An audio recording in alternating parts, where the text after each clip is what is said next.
Hey, Meg.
I'm good, Meg. Sorry, I'm just making tea. Hi, Justin.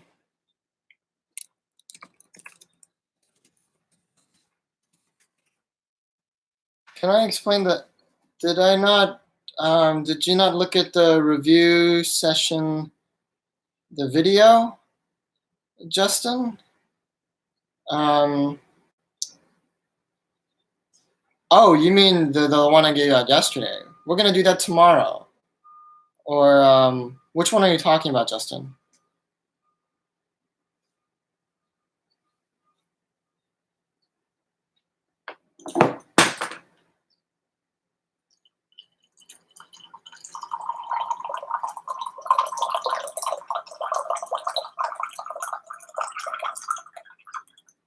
Last night. Oh, we're gonna be going over that tomorrow. And, you're going to be learning the material to do that today in like 5 minutes. Okay? So get pumped. Are you pumped, Justin?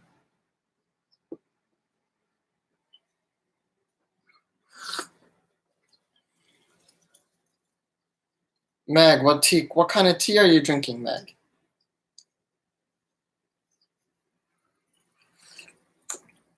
No need to be so cool about it, Justin. Okay?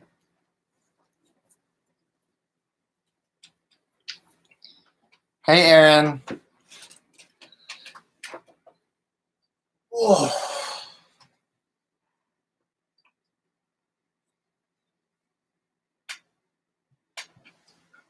oh, that's weird.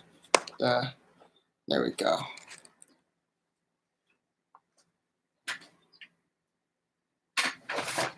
Did I?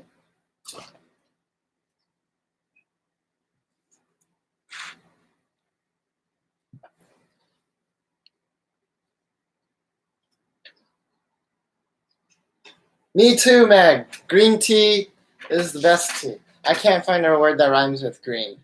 Um, green tea, mean tea. I don't know. Um,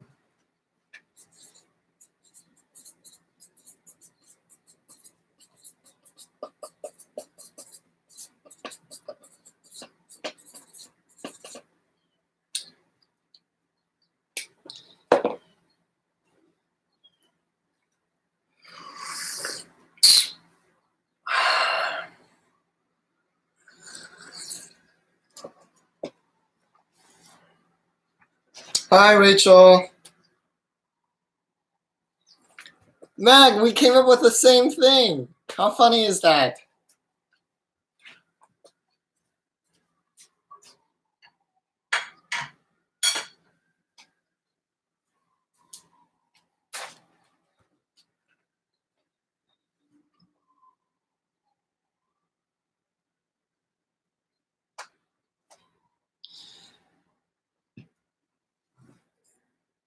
Ethan Zeng, 18th. What do you?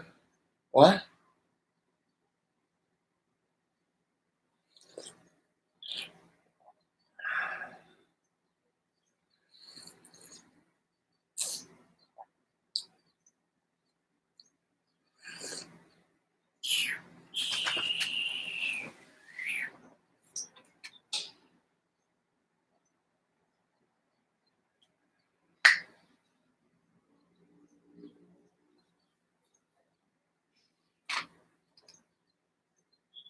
Oh, okay. Well, now you have the 18th and the 20th, Ethan. Congratulations. All right. We got 5 minutes to go until the stream starts. All right. Tell your friends, right? This is what the group work was for. Okay. Text the people in your group.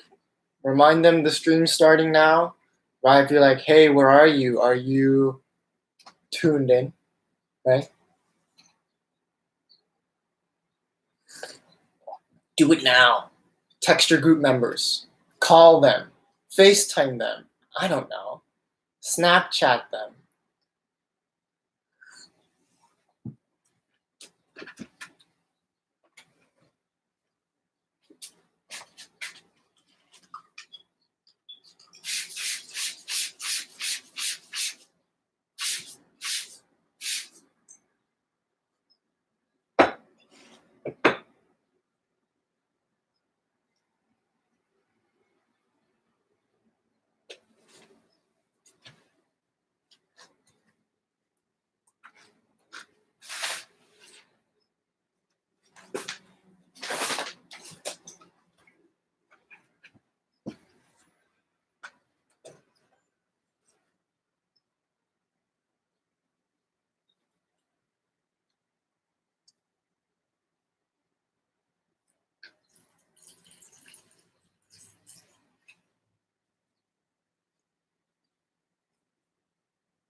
Two minutes.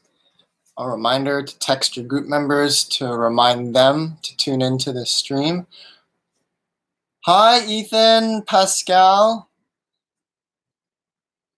Hi, Allison. Hi, Aoife. Pounded Aoife. I know I can't see your fist, but okay, cool. Do I have a tier list for teas? No, I really don't. I feel like every tea, as long as it was prepared for with care by the producer, has qualities that we can all appreciate.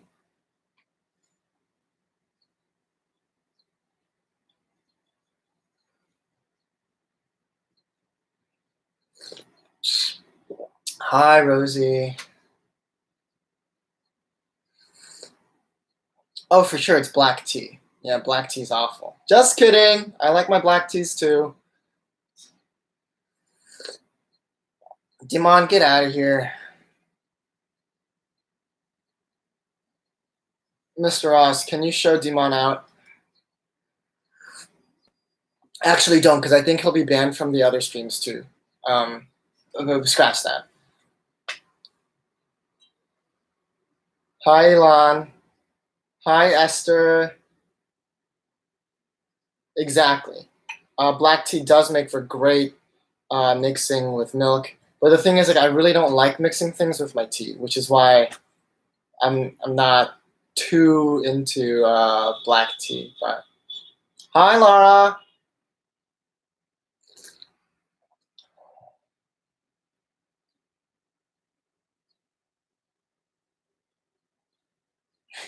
A little bit, Alex. A little bit of a purist. I'm embarrassed to say.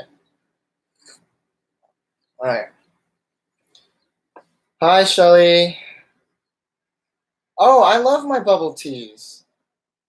You know, I guess, Justin, I just gotta be in the mood. Hi, Lars. We're up to 21. 21 out of 68. Fantastic. Alton. 23. Michael Jordan. Excellent. Can we get to Kobe Bryant, maybe? Can we get to 24? Who knows? But I think we are just going to start. Yep. So, let's begin. Isabel, great to see you. Okay, so here we go. yesterday we went over magnetic fields, all right, generated by moving charges and by currents, right? And we also looked at how certain materials, if they have spinning electrons, how that basically forms like a loop of current as well. And if a lot of those line up, how those can make their like a material magnetic, for instance, right? Hey, we got 24. Okay, great. Let's see if we can hit 30. All right, if we reach 30 subscribers, you know, isn't that what streamers do? Like, oh, when I hit 30, I'll do this, and when I hit 40, I'll do this. If perchance I actually do hit 60, which would be like 60 out of 68, that would be great. I don't know. Email me a suggestion for what I can do. I just want to incentivize you guys to come and tune in live. And it's down to 23, fantastic. We are going to look at now another thing, right? So I want to first talk about gravity, okay? So if I have gravity here, like what generates, hey Taz,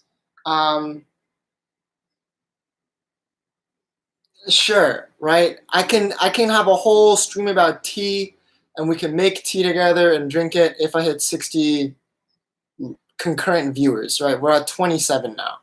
Okay, right? So gravity. What generates gravitational field? Objects with mass, right? So objects with mass generate gravitational field, right? What does the field affect? Which objects are influenced by the gravitational field? Objects with mass, right? And I would also say, so that's 1 and 2, the G field influences objects with mass, right? The force of gravity is mass times the gravitational field, right? Without mass, I do not have a force, right? Let's look at electricity.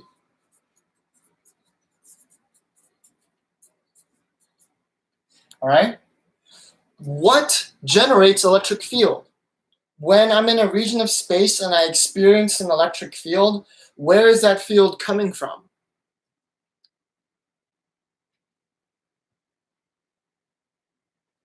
Ilan, we're looking at things from like a classical perspective, so we're not looking at light really isn't influenced by gravitational attract. Like I would never say like a photon is attracted by gravity. What I would say is that the photon follows a path in space-time, and gravity curves the space-time itself, which is why the photon changes course. Right, but I would never like classically model it as being attracted by a gravitational body. Okay, thank you, Diman. Objects with charge generate electric field, right? So objects with charge, electric charge, generate. I'm sorry, that's hard to write. Read. I'm sorry. Electric. I hope you see where I'm going here, right? So what's the next question I'm going to ask, right? What does the electric field influence, right? The electric field influences, feel free to type in the answer in the chat, right? The electric field influences objects with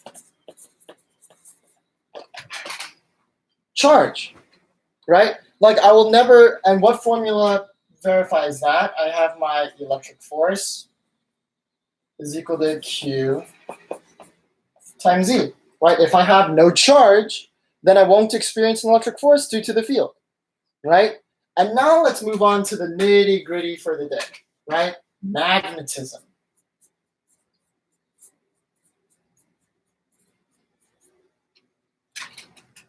We learned all about this last week. What generates a magnetic field?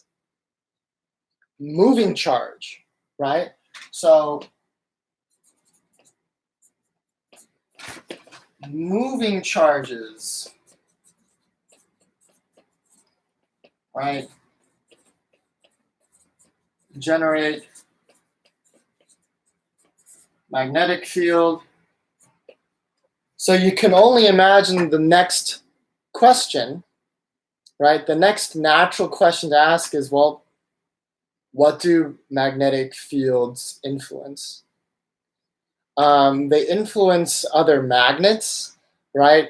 But if you really think about what makes a magnet, it's a magnet's a magnet because it has moving charge inside. So the real answer is magnetic field influences other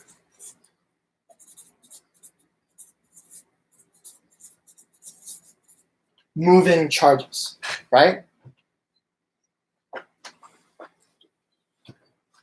Like a charge standing just alone, like a proton in space, only generates an electric field. If that proton's moving, it also generates, in addition to its electric field, a magnetic field, right? And we learned the direction of the magnetic field is going to be determined by the right-hand rule, right? So where's my magnetic field going to point? It depends on where you are, right? If the proton's going this way, if you're in front of the proton here, the field will point down. If you're behind the proton here, the field will point up, right? It's just going to change. But likewise, I want you to look at these three statements, and they're identical, right? I'm just changing this as mass, this is charge, and this is moving charge, right?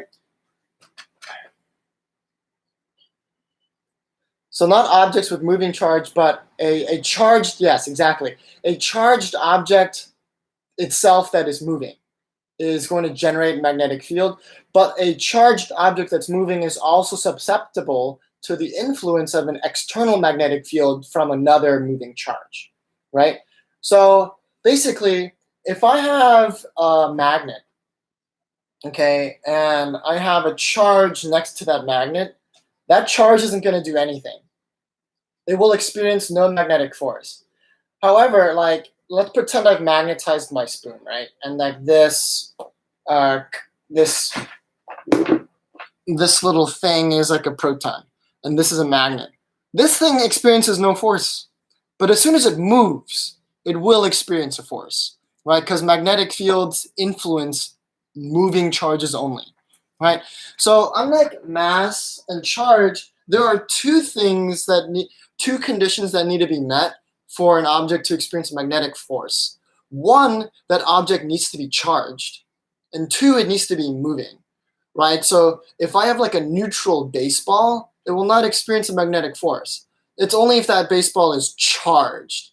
But if I charge the baseball and it's not moving, then it also doesn't experience a magnetic force. It needs to be charged and moving, okay? Exactly, Elon. If I charge the balloon and I move the balloon, that counts as a moving charged object. And it is susceptible. It will actually experience a magnetic force due to the magnetic field of the Earth. But I'll tell you straight up right now that the charge on that balloon is so small, like if you rub it on your head, that's like an order of like microcoulombs, if that even. And the magnetic field of Earth is also on like a very small scale. So the magnetic force you feel is very weak, all right? Let's like turn, 30 concurrent viewers. Woo! Thank you. Okay. I want to turn this into a formula. All right. Magnets don't work when they are no. Magnets do work when they're still, because magnets have charges moving inside, right? But outside of the magnet, the only charges that will be affected by that magnet, Lars, are charges that are moving. Okay? Allison -1. Okay. So the formula for magnetic force, F sub B, all right, is the charge, so any moving charge, right? So this is the force a moving charge experiences. Okay? It is equal to the charge of the object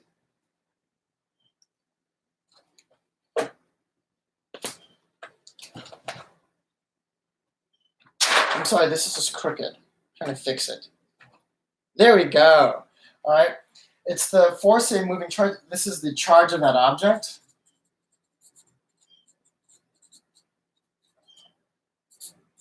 Times the velocity of the object.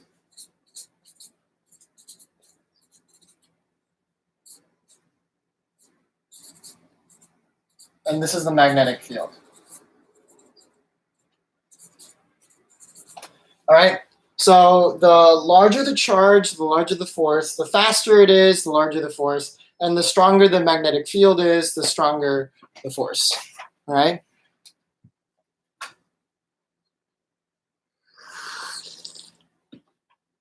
Okay. The key is I did not write QVB. All right. I wrote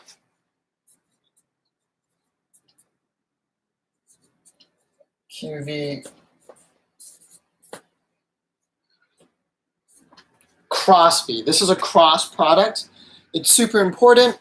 It tells you that for there to be a force on it, the velocity needs some perpendicular component to the magnetic field, right? So, for example, like if I have field pointing this way, and my charge is also moving this way, there will be no magnetic force.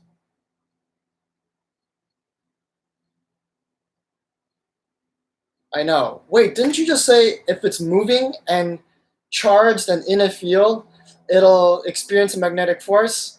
Yes, but there needs to be a third condition that's met, and I need some component of my velocity that's perpendicular with the field. So an object moving in this direction, for example, will experience a magnetic force, right? Not that one, because it has this small component, right? That's, wait, I have other color markers for this. This is why I bought these markers. I don't know where they are. Dang it. Okay. I'll be better prepared tomorrow. I mean, Wednesday. Okay. Shells, repeat what exactly?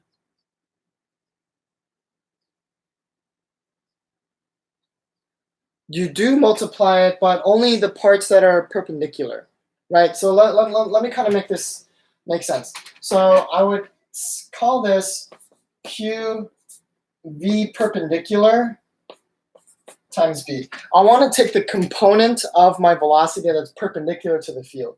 So here the force is 0. If this is my region of magnetic field and my velocity is going this way, then what the thing I multiply to B is this y velocity, right?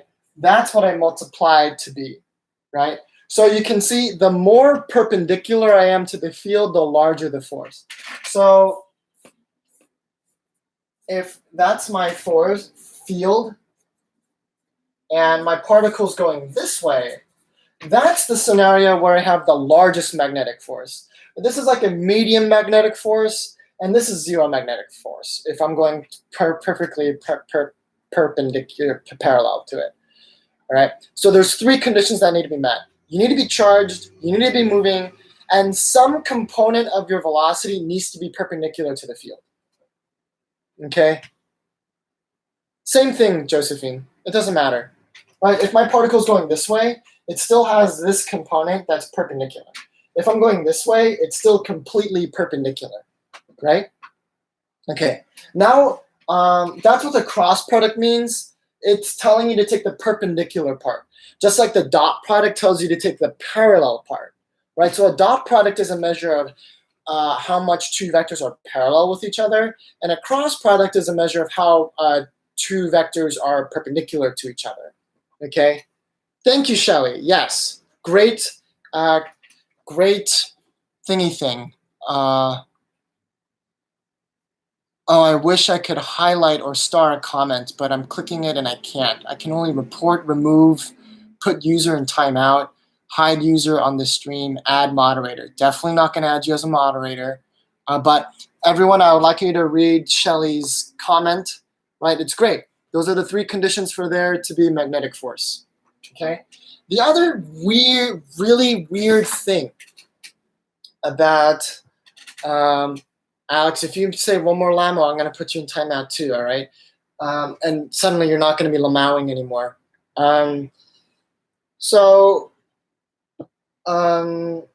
This tells you how to find the magnitude, but now I really want to talk about the direction of the magnetic field. And this is like the big thing about, this is the big kahuna of what we're going to learn today, right?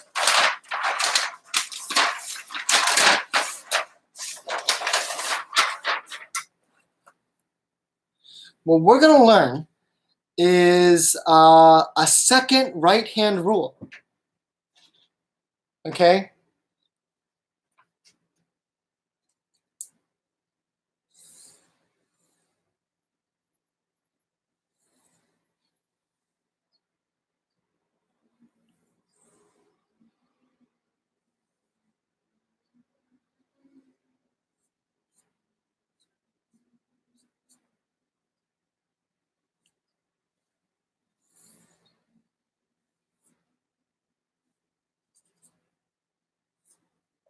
To the best of your ability, draw this. All right. This is the right hand rule number 2. Right. It looks like this. Right. Do your best to kind of like draw this in your notes. What I've drawn is like that. Right. I'm drawing this. Cool. And I didn't draw the thumb very well. I kind of messed it up. All right.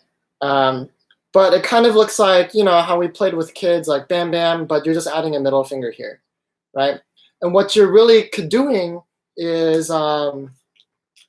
you're letting your 3 fingers represent vectors, and all 3 of these vectors are perpendicular to each other.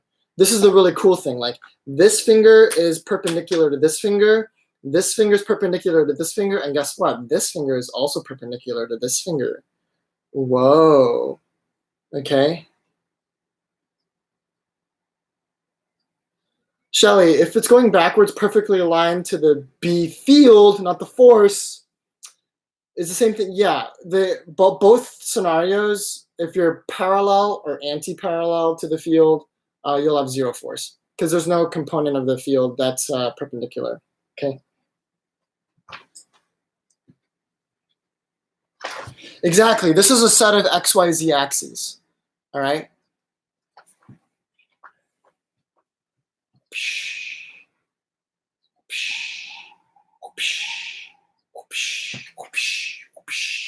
Right?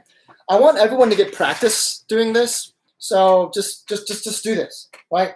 Point to, maybe I should do this on Zoom, all right? But just point this way, right? You know, and like practice. This kind of hurts, right? This is not a very comfortable position to like keep your hand in, but it's important to visualize like cross products, all right?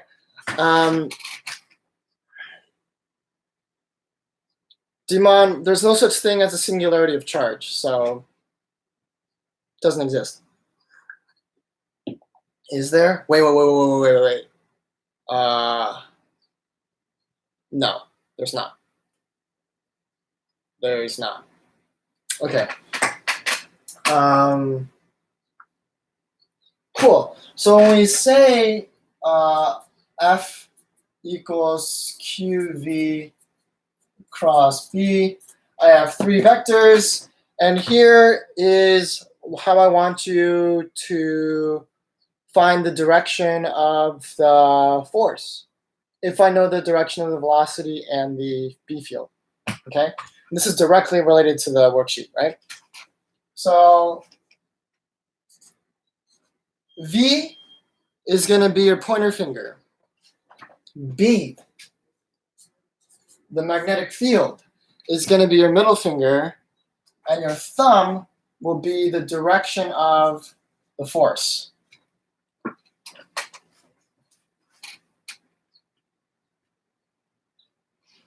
Okay? What does that even mean? What are you talking about, Mr. So? I'm saying, if, for example, if I have a region of magnetic field,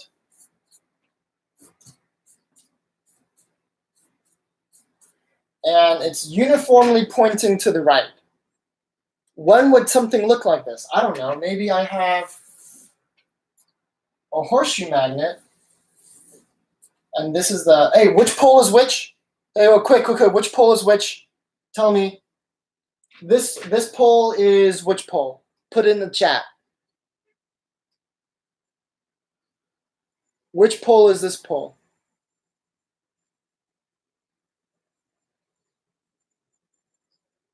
North? Josephine says north. Shelley says north. Rosie says north. Aiden says north. Eason says I don't know. Dimon says North Viridian. 8 says north. Meg says good. All right. So this is the North Pole. This is the South Pole, right? And of course, outside of it, it's like kind of curved, right? But inside, we have this uniform field, right? So I don't know why. Like, what we just have a, let's say we have a proton here, and it's moving this way, right? This is its velocity. So it's charged, it's moving, and it's moving perpendicular to the magnetic field. Okay? That means there's a magnetic force.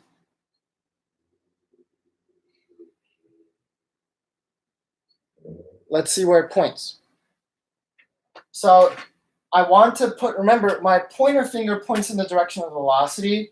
My middle finger should point in the direction of the field. And look where my thumb points. My thumb is now pointing into the page. So the force points into the page.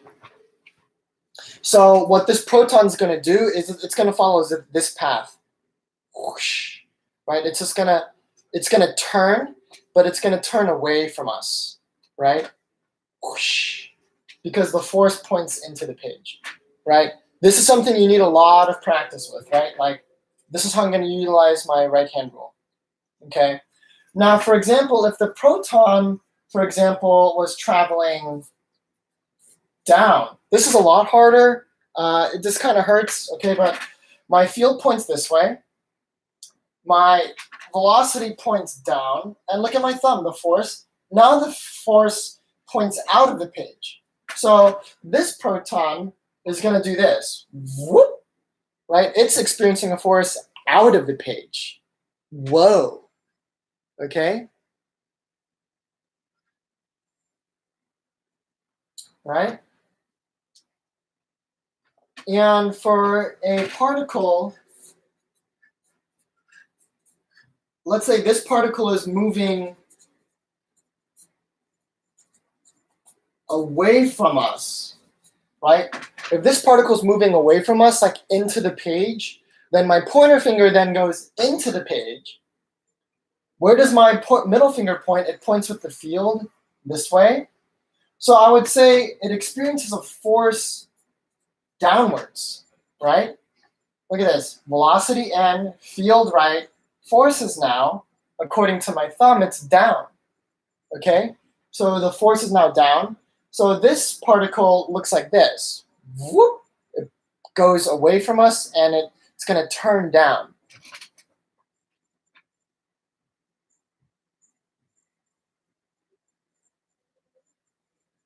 Mr. Ross, you in here?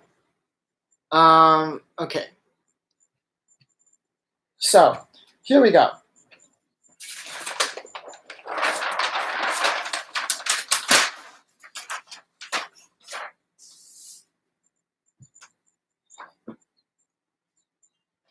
Hold up, I just need to heat up my tea again.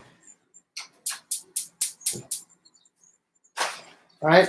So guys, if you look at your homework, right, I will do number 1 with you. Okay. Let me do number 1 with you together. Okay. So I want to give us 30 seconds to pull that up on Google Classroom. Right. It's this right here. I'm looking at 1A. I will do that with you. Okay. And I want all of us to do it together. Okay. So I'll give us 30 seconds to do that, and that's the perfect amount of time for my tea to heat up, so just calm down a little bit, okay? Don't bruh me, Shelly. It's really not that hard. And this stream is shorter than last week. I think we'll be done in around 7 minutes, right? So we'll be done at before 11:40, hooray, okay?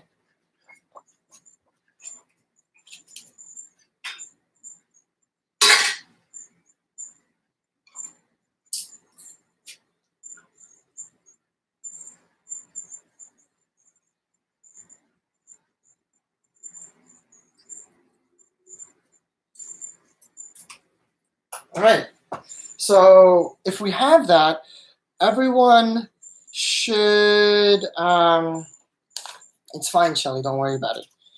Make your right hand rule.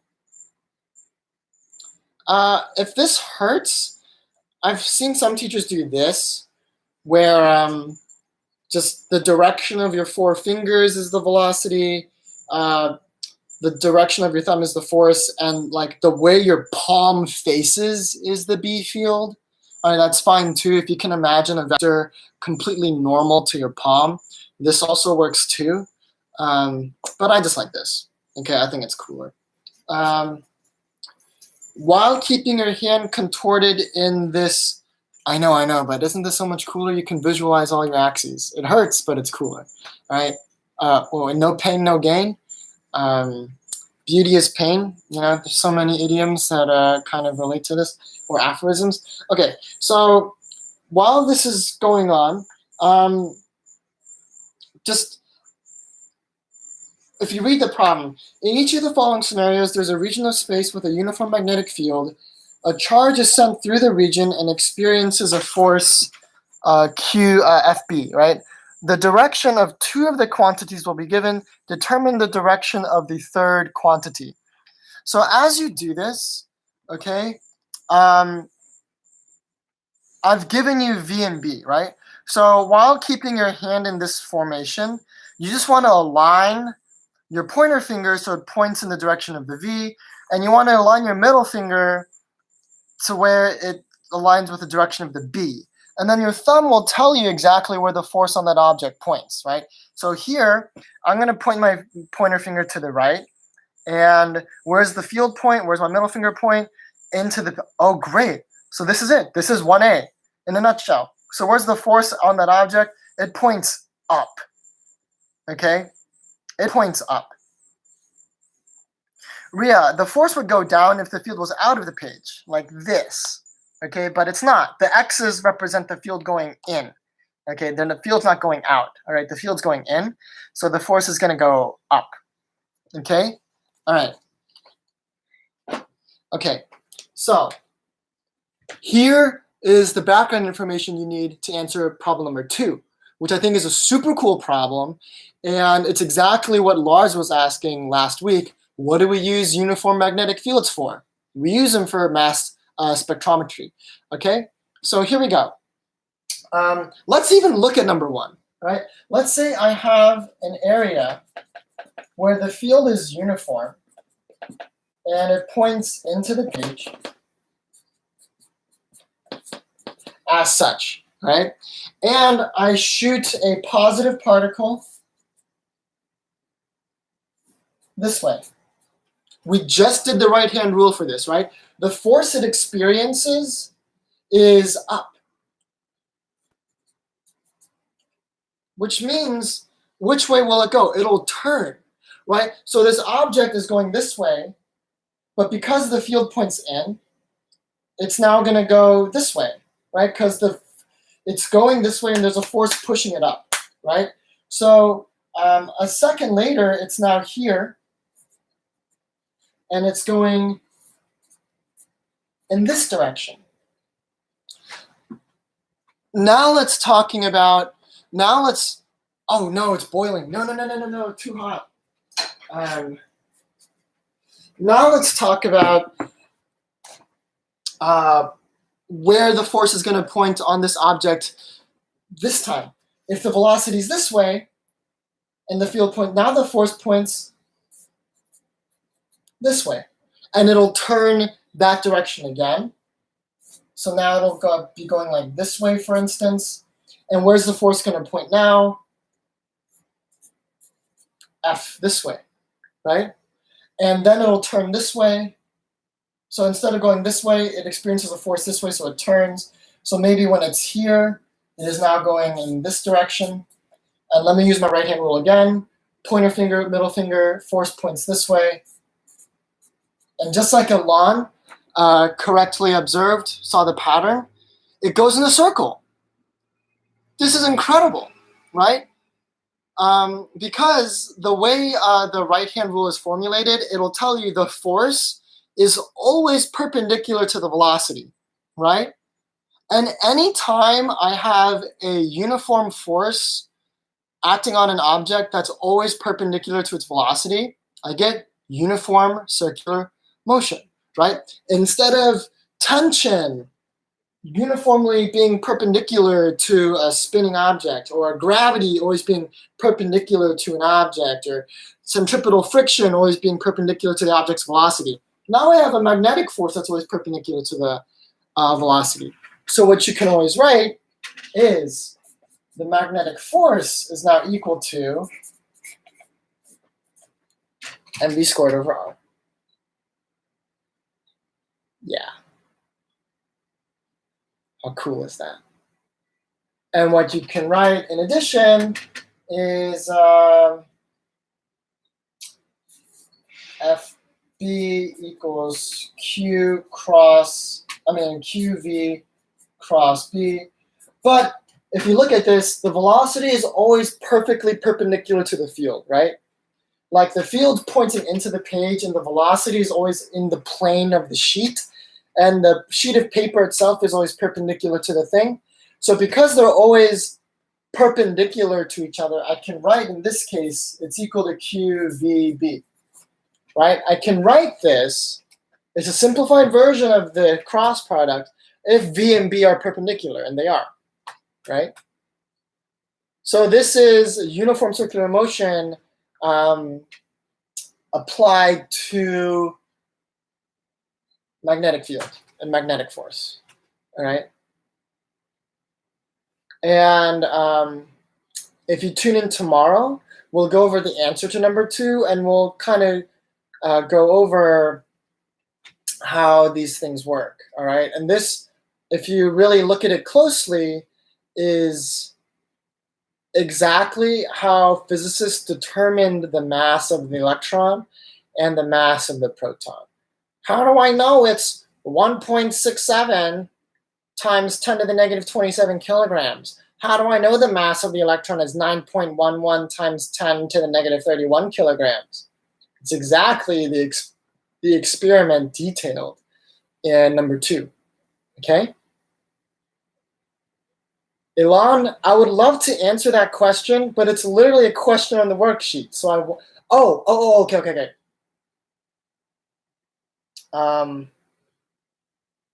Before I let you go, one more thing. For a negative moving charge, you use your left-hand rule. Okay? So yeah, if this was a negative charge, it's going this way, the field points in, you'll notice the force points down for a negative charge. That's not, I hope that's not too like weird to conceptualize. Like, I think we were pretty much used to the idea that negative charges behave in the exact opposite manner of positive charges. So it makes sense, like, if the positive charge is going here and it experiences a force up, it would make sense that a negative charge moving in the same direction will experience force down. And I do that using my left hand rule. Okay, cool. Right hand rule, for positive charge, it experiences force up. If that charge was negative, left hand rule, it experiences charge force down. And I think in your homework, there's like 3 positive charges and 3 negative charges. I already did 1A for you, so now you only have 2 positive charges and 3 negative charges, okay? Before I let you go, I just want to ask if there are any other questions.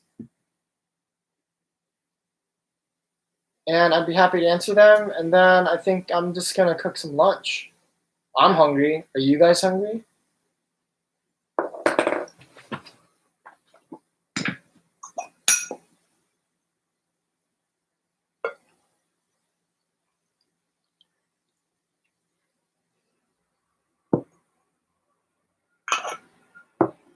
Taz, does that mean you have a question? Oh no, it just means you're hungry.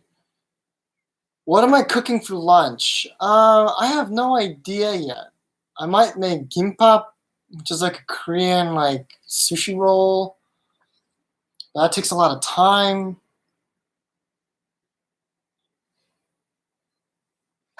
I don't know.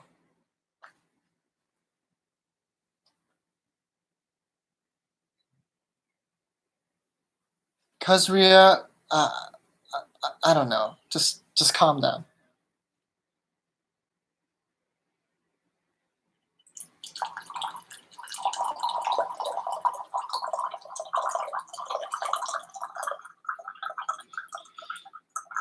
Maybe I'll just have tea for lunch.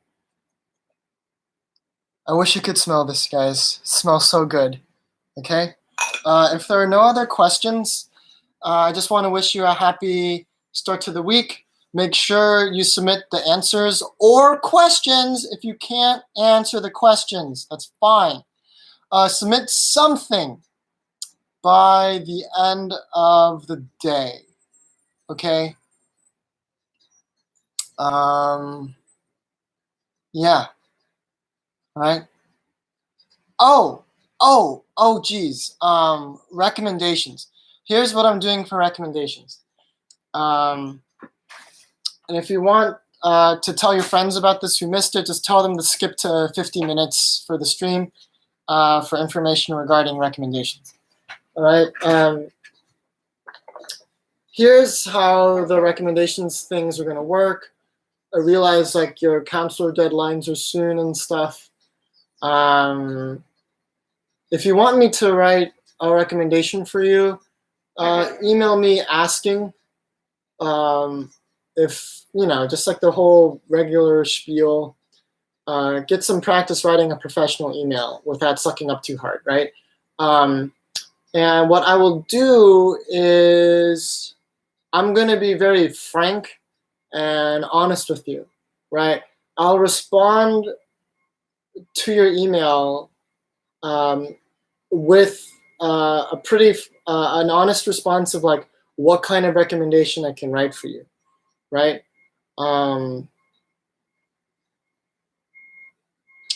Like I'll say like, oh, I can write you a strong one, I can write you a very enthusiastic one, or I can write you a very average one, and I'll tell you like what I would write, for instance, for example.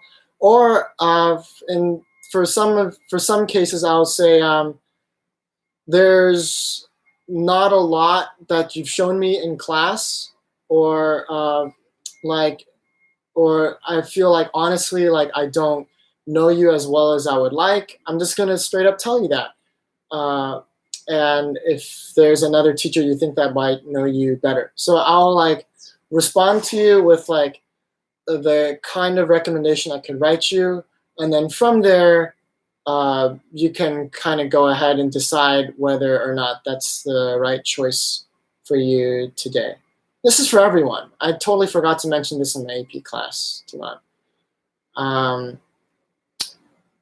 So that's the thing, right? You'll ask me, I'll tell you the strength of the letter I can write, and then I need another response from you saying, well, do you still want it?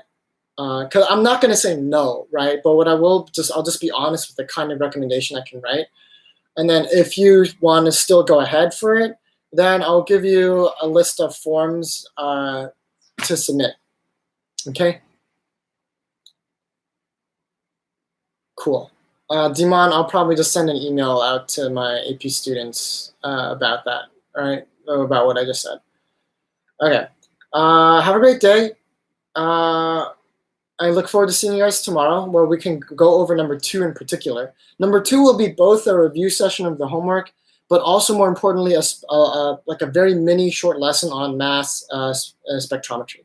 All right. Have a great day. All right. See you tomorrow. Keep it real. Stay safe. And I'll see you guys later.